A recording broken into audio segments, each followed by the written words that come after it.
ano siya dati? Egg. Sa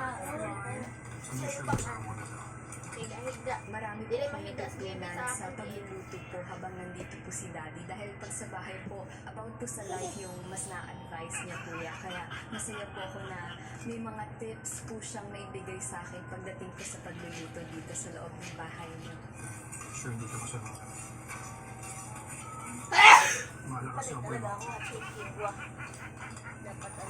sobrang Masuyo na-excite nga po ako na kuya ano, kasi baby. parang ang tagal po namin pinag-isipan ko ano po yung plating namin kuya. So, isa po kasi yun sa mga masasayang part na gawin sa rin po ni mami, yung plating. Try ko kaya lagyan ng yelo.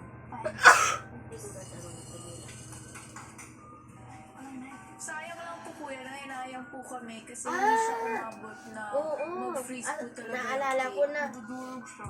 Yung ano pala ni Baby. Asan yung lagay ng gamot ni Baby? Doon ba ako gumaling sa spray?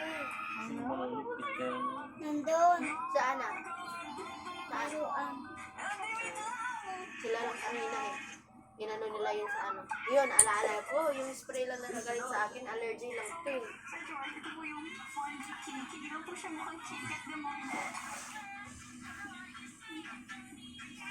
Ano yung hatching-hatching na naman kasi ako people. Aswang kasi ito na. Palpak niya sa Ang mga dapat abangan sa GMA Prime. No, di ba? Hindi nila ano si Gargan. Malapit na yun. Malapit na Ruby rin. Harriet Nakainis na rin. together. Pero siyempre nakakainis din nila. Wala na nagkasakit ang nanay. Nawaya? Grabe yung bata. Pahinaan mo nga sabi yan. Ay, sobrang Abangan ang mga Mag ano na dito dali, mag ano na tawag dito. Afternoon Prime. Tayo na kayo dyan. Kasama sa mga araw na ganito. Maghanda na ng ano, higaan. Kaya ko naman.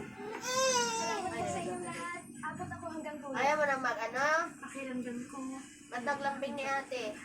Ano pang gawin niya sa akin pala? Panoorin mo kasi, di ba? Ikaw naman. Magkasama pa rin tayo mula pagsubok hanggang tagumpay ngayong 2026. Taon natin to. Ang Mga papibi kapuso. ah.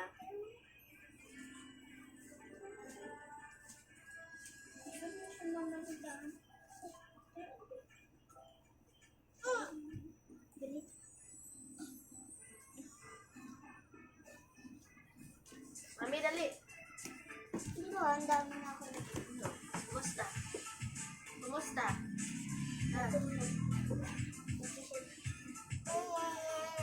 Bye-bye. Hindi na naman ako ng cellphone. Kunin mo pang flashlight ka doon. Dadalhin mo si baby. Kunin mo nga yung pang spray ka doon. Sama mo si baby. Flashlight ka doon. Doon na kasi buksan yung flashlight. Doon na kasi nabibito ako. So, Sir George, ito po yung... Doon na nga sabi mo buksan yung flashlight. Huwag mo nang kargahin. Tayo, sama ni ate dali. Kunin mo yung pang spray. Mag-spray ako ng ilong. Dali yung back. Yung spray lang. Sarap eh. Yung spray lang. Hindi ko po alam bakit ako bigla